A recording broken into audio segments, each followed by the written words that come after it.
জয় হিন্দ। আজকে আমি এই ভিডিওতে আপনাদের দেখাবো বা বলবো ব্যালিস্টিক মিসাইল আর ক্রুজ মিসাইলের মধ্যে তফাৎ কী। প্রথমে আসা যাক ব্যালিস্টিক মিসাইল কাকে বলা হয়। এই যে মিসাইলটা আপনারা দেখতে পাচ্ছেন এটাকে বলা হয় ব্যালিস্টিক মিসাইল। কেন এটাকে ব্যালিস্টিক মিসাইল বলবো, তার কারণ কি?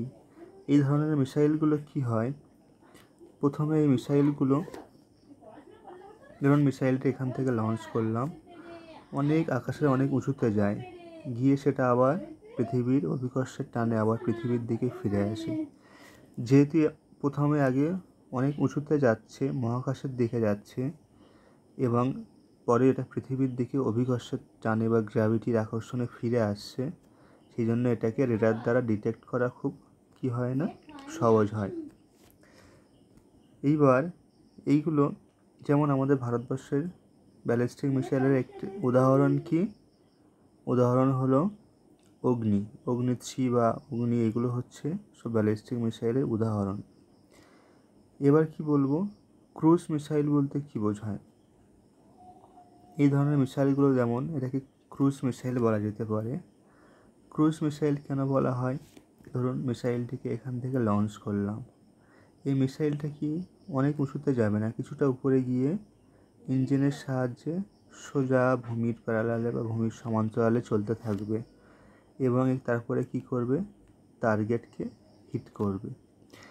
এই ধরনের মিসাইলগুলো যেহেতু অনেক উঁচুতে যায় না, কম উঁচু দিয়ে ভূমির প্যারালালে চলে, সেই জন্য এটাকে রেডারে ডিটেক্ট করা খুবই মুশকিল, খুবই অসুবিধাজনক।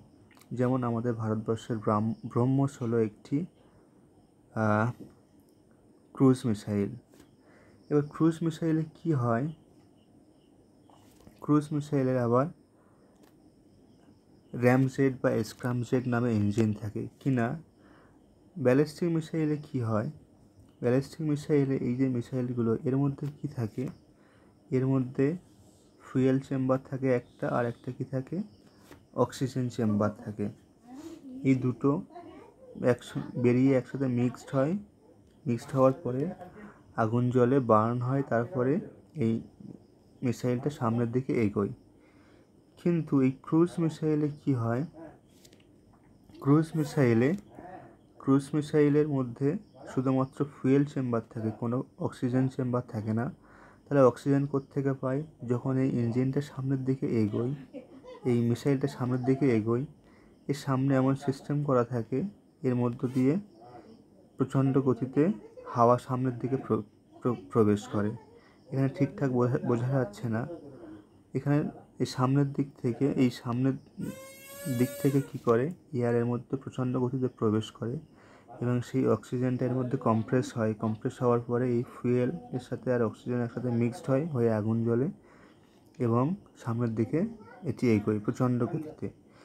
যেহেতু এর মধ্যে আলাদা করে কোনো অক্সিজেন চেম্বার থাকে না, সেই জন্য এর ওয়েটটা কি হয়, কম হয় এবং এটি অনেক গতিতে চলতে পারে।